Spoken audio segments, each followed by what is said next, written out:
you just got to start doing something. You got to take concrete steps towards something. It's totally fine if it's on a really small scale. Whatever it is, it's up to you to start doing them. Like, no one's going to take that step for you. You just have to like find it within you to like, okay, I'm going to build X. I'm going to set out and just do it.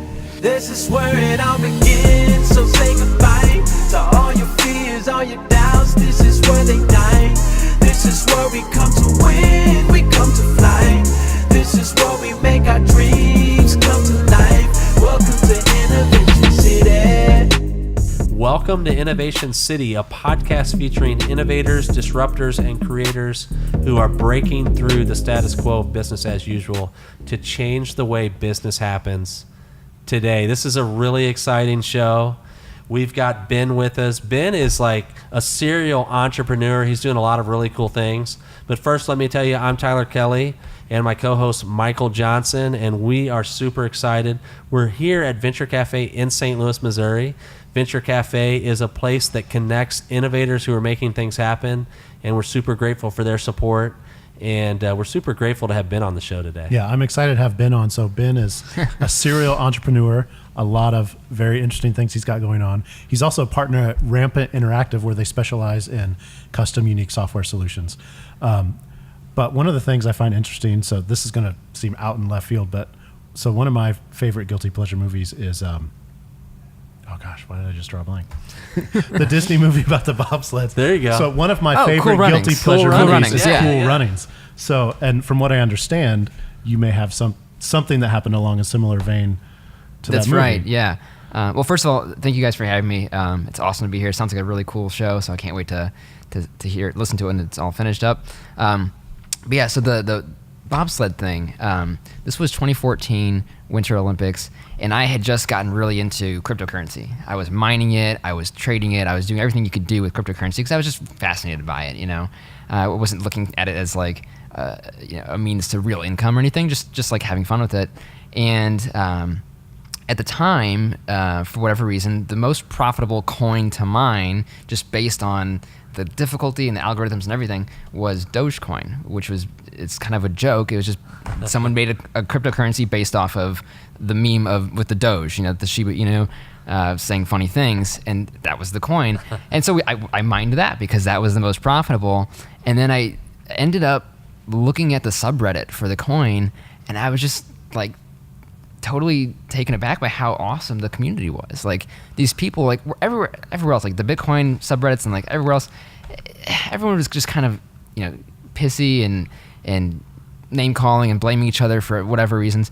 But the Dogecoin subreddit, everyone was like coming together in brotherhood and like supporting each other and explaining to each other how to use it, and like just really just this general feeling of like positivity and support. And from that moment on, I was just like, oh man, I'm all in on Dogecoin. Like mining Dogecoin, like buying Dogecoin, and I wanted to support the community in any way I could. So I built a number of just little tools and things. Like I built a little conversion tool to convert Dogecoin to US dollars, because stuff like that when a coin is starting out is pretty important.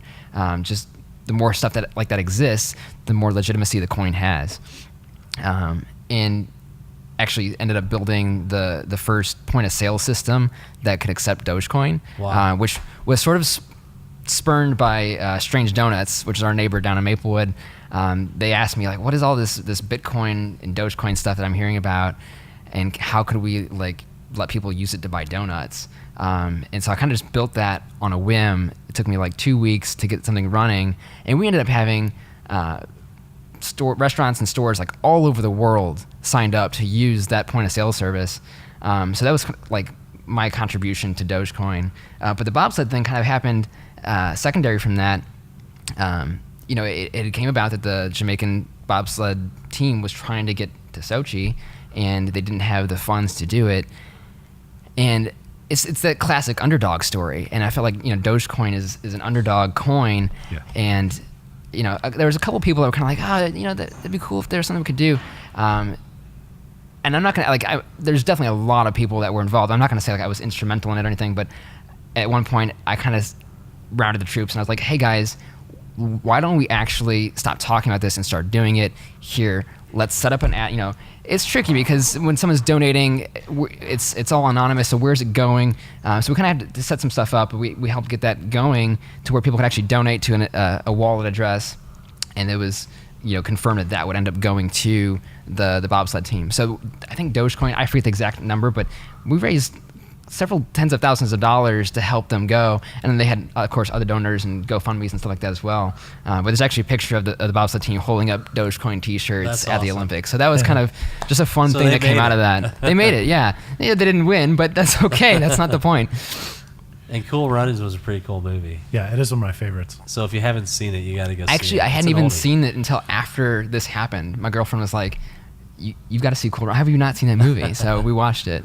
The funny thing is, so I used to watch this movie as a kid all the time, but then as an adult, I actually watched it again like 2 weeks ago. It holds up. And there's all these themes about, first of all, like some mindset success type stuff, but there's a lot of like racial harmony type themes and things like that I just didn't understand as a Yeah, child. Were in yeah. it. It's a pretty well produced movie. Yeah. So anyway, apart from that random stuff, you seem to move into like kind of these very creative, very just interesting endeavors. So tell me, like, what inspires you to move in those directions and chase those ideas? I think it comes from, I hate to be bored. So I just keep myself busy with whatever is the new hot thing that has my interest. So at that moment in time, it was cryptocurrency. And when I get interested in something, I'm all in. Like I'm spending all my free time. Like I want to learn, how it works. I want to learn how I can interact with it, how I can manipulate it. And so that's my hobby, I guess. It's just like figuring stuff out, understanding the inner workings of something to the point where I've just exhausted it and I've done everything I want to do with it, and then I move on to the next thing. So, it was cryptocurrency for a while. Then I messed around with robotics and microcontroller, Arduino stuff for a long time. I built an analog synthesizer. I built a robot that's now in our studio bathroom. It talks to you. That's awesome. Just, I get really obsessed with one thing and just I want to learn everything I can about that thing. And so, like, speaking of like some of the stuff that you've outside of Rampant, like you got a couple other things going on. Happy Badger, which is a pretty amazing game studio, and then what's even more interesting is this cat studio in Maplewood, which if you're a cat lover, which many people are, it's the place to go in St. Louis on a weekend with your cats, right? Well, not with your cats, with Okay. our cats. With your Yeah, cats. so we have, at any given time, usually there's 18 cats at Mau House, and they're all from a local rescue. Okay. Most of these cats were like next in line to be euthanized. And so they go in, they pull them out, they put them in foster homes, and then once we have room for them, they come here. And so they meet several hundred visitors a weekend, and we've adopted over 86 cats so far. So we're finding homes for these cats. We're we're creating an entertainment / relaxation venue for people to come. It's very therapeutic. I mean, you get to come and have a cup of coffee and just hang out with 18 cats. Like, where else can you do that? Where else can you literally have 18 cats surrounding you and just chill with them? That's awesome. Is this a model that like is in other cities, or is this something you guys just came up with? It's relatively new. It started in Asia, Okay. Korea and Japan predominantly.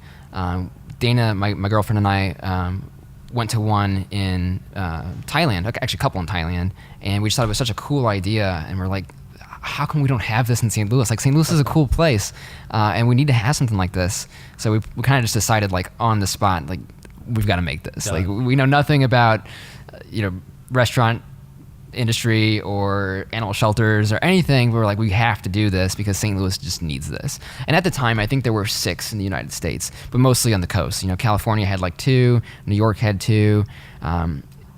We were pretty much the first one to be in the Midwest, and obviously in Missouri and St. Louis. It's a totally unique concept.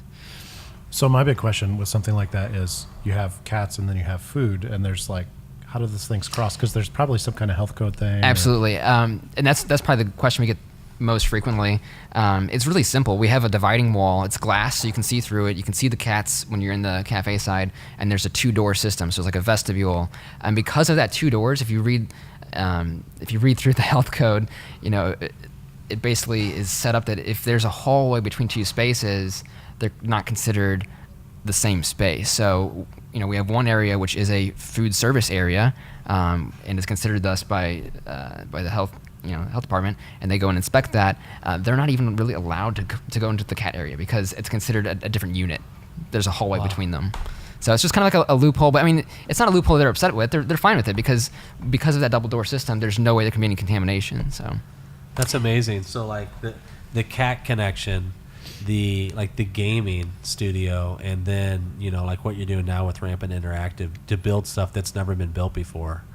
On the show we talk to innovators, we talk to disruptors, but like you really qualify. Like you're a creator. Like you create things that don't exist, right? Yeah, I'm a doer. I heard you guys talking on one of the other shows about, there's only there's a lot of idea people, a lot of talkers, but not very many people that are doers. I have to be doing something.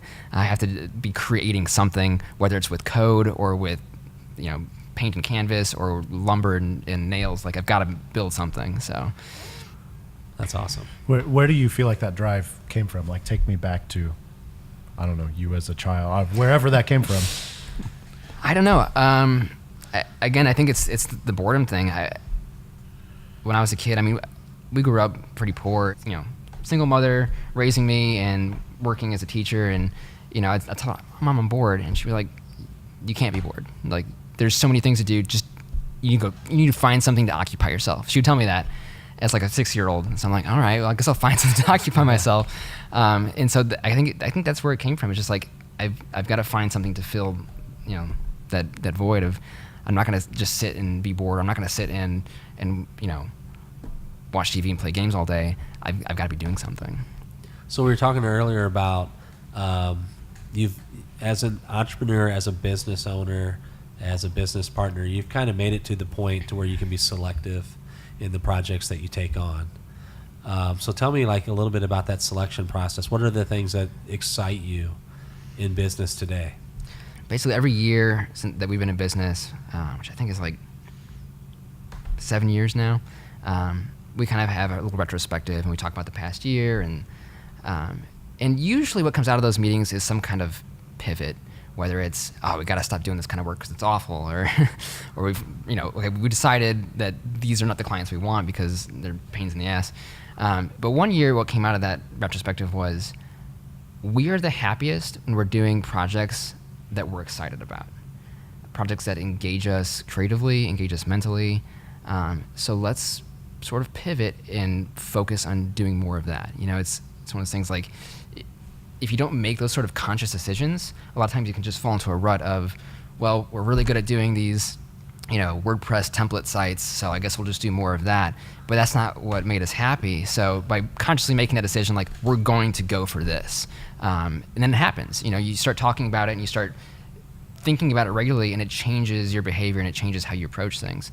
And so we'd get, multiple project requests, and we kind of look at them and go like, well, which one of these are we most excited about doing? And we wouldn't look at the money so much as just like, what's the most innovative, or what's the most interesting, or which one of these projects will teach us something new or something that we haven't done before. And so since that time, that has been our focus. And of course, I mean, there's tons of other projects that we do as well, because you got to eat and you got to do the shitty WordPress template sometimes, and that's fine. As long as we're creating a good product that helps somebody, I'm fine with that too. But wherever we can, we do try to go for the most interesting project, something that's going to push our boundaries.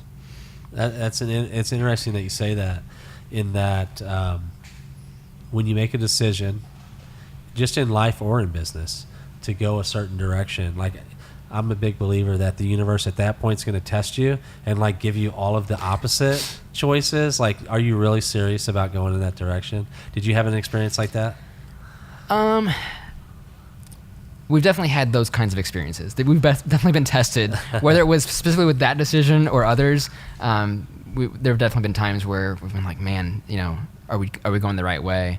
And sometimes you decide, like, no, we got to change. We got to pivot again, and that's okay too. It's okay to pivot on your pivot and say, no, we thought this was the way, but it's not. But sometimes you just gotta go, no, I know that this is right, and I know that we're doing the right thing, and it's just gonna take time. And a lot of times it does take time. That's good. So like, for people that are like out there who either haven't pivoted or who have just recently, what you're saying is it's okay to pivot again. Yeah, you have to be open to the fact that, because when we're talking about pivoting and talking about being innovative, you're also talking about taking risks, right? And so you have to know that if you're taking risks and you're trying to be innovative, or just trying to be, decide for yourself to do something different and make that pivot, there's risk involved with that, and you have to be okay with the fact that it may not turn out on the first try or the second try, and you have to decide your own comfort level. Like maybe you decide, after 10 tries, then I've decided I'm going to pivot to something else. It's not for me. Or maybe you want to push through. Maybe you think that 11th try is going to be the one that actually works for you. So you have to be cognizant of that as you're thinking about pivoting and those sort of life or business decisions.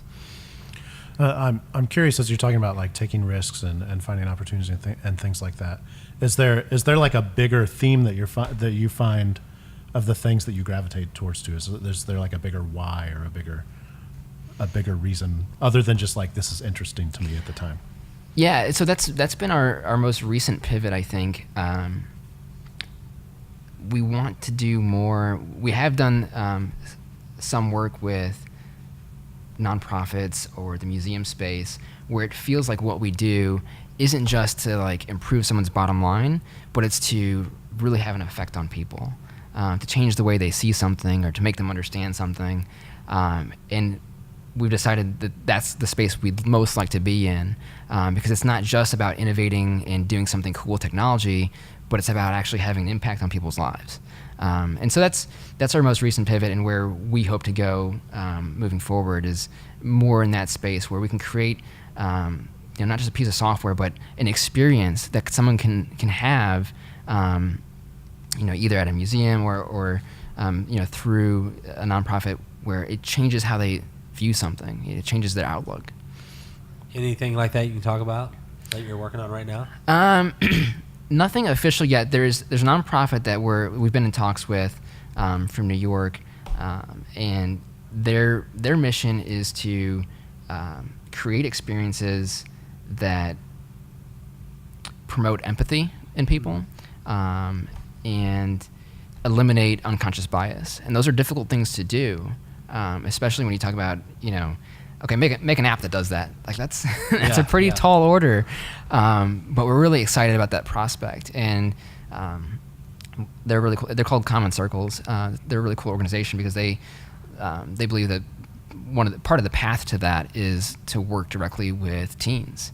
And so I don't want to give a lot of details because nothing's concrete yet, but the hope is that we can have sort of a workshop with teens and sort of concept some ideas together, adults, teens, professionals, academics, ways that we can, meet these goals through some kind of digital experience. And if we can be a part of that, that's really exciting to us. Wow, that is exciting. Like, just because there's so many like unconscious scripts that play in our minds. Constantly, to think all that the time. technology could like help to at least help people to notice that it's happening. Yeah. Like that's an amazing accomplishment. Well, we haven't done it yet. So. I'm just like, wow, I'm blown away at this point. That's cool. Or at least something to aspire to. Yeah. So I mean, obviously this is something that you are inspired by, and hopefully it's something that you get to build.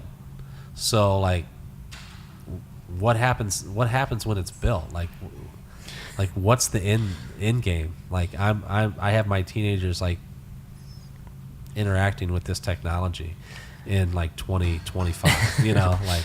Yeah, I mean, I don't know yet. That would be a better question for Common Circles. I know that they have sort of a roadmap and a game plan, but the idea, generally is to get these experiences into the hands of teens, either through schools or through, sort of a traveling, like a mobile experience bus type thing or something like that.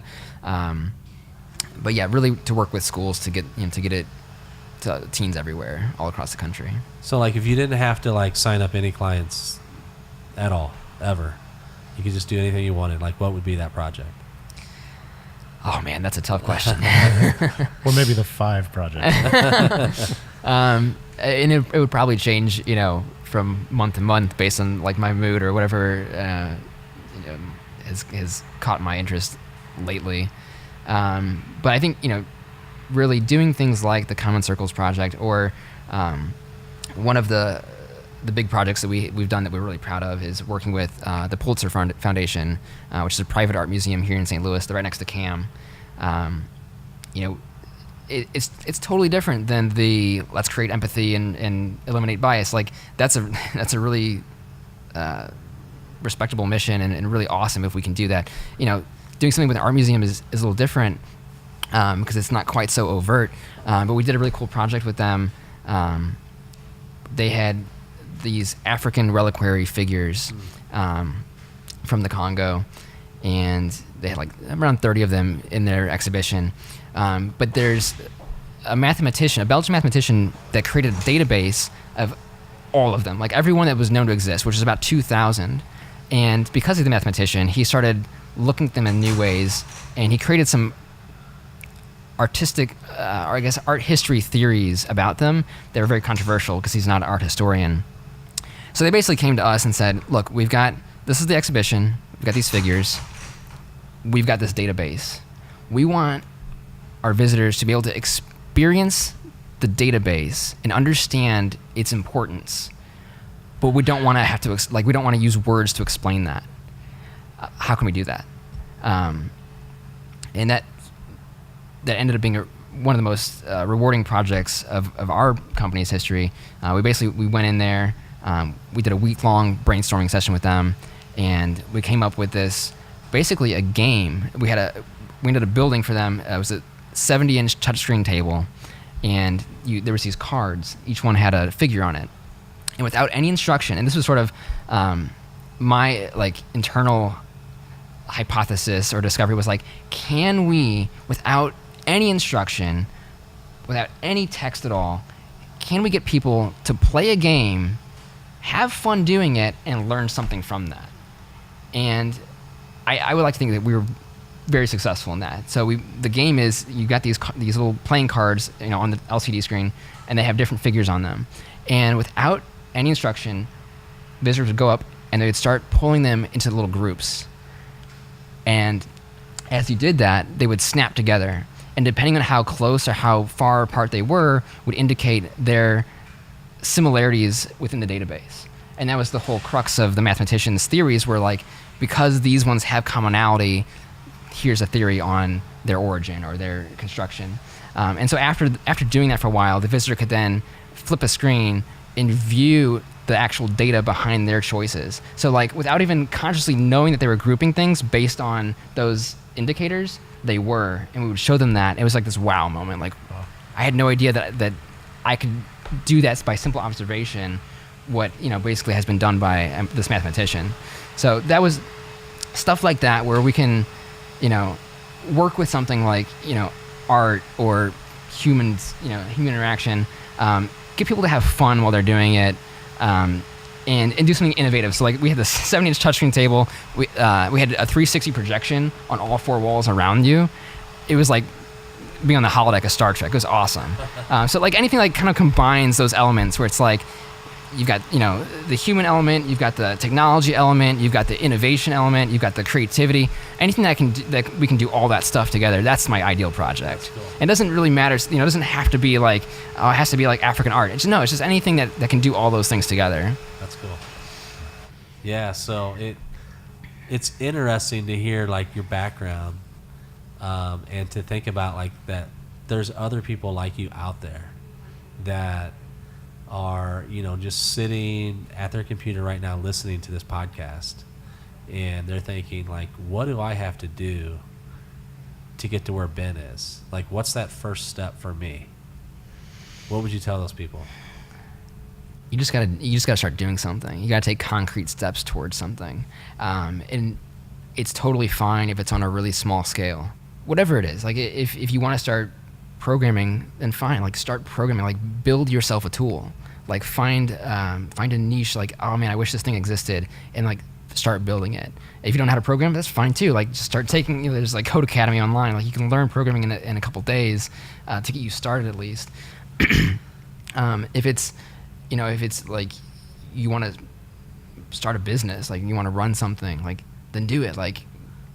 like it's super easy in Missouri to file an LLC. You can do it in 10 minutes. You can have a business up and running. You can have a website in like a couple hours. Like there's so many resources out there. Like now more than ever, it's easy to do those things, but it's up to you to start doing them. Like no one's gonna take that step for you. You just have to like find it within you to like, okay, I'm gonna build X. I'm gonna set out and just do it. That's awesome. So Rampant Interactive. Where can people find you? We're on the web at therampant.com or Twitter at @therampant. At the Rampant. Awesome. Ben Triola, thank you for joining us today. Yeah. It's been a pleasure, man. Like just to really hear like about what you're interested in, what you're doing. It's like, wow.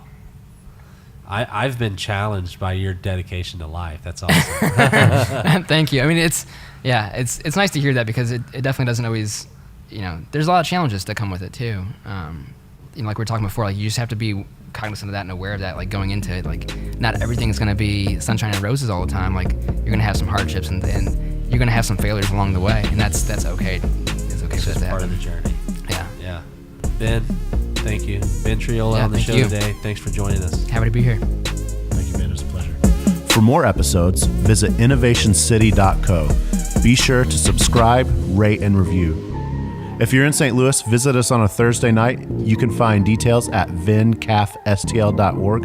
You can also connect with us on social at We Are Slam or at Venture Cafe STL. This is where it all begins, so say goodbye to all your fears, all your doubts. This is where they die.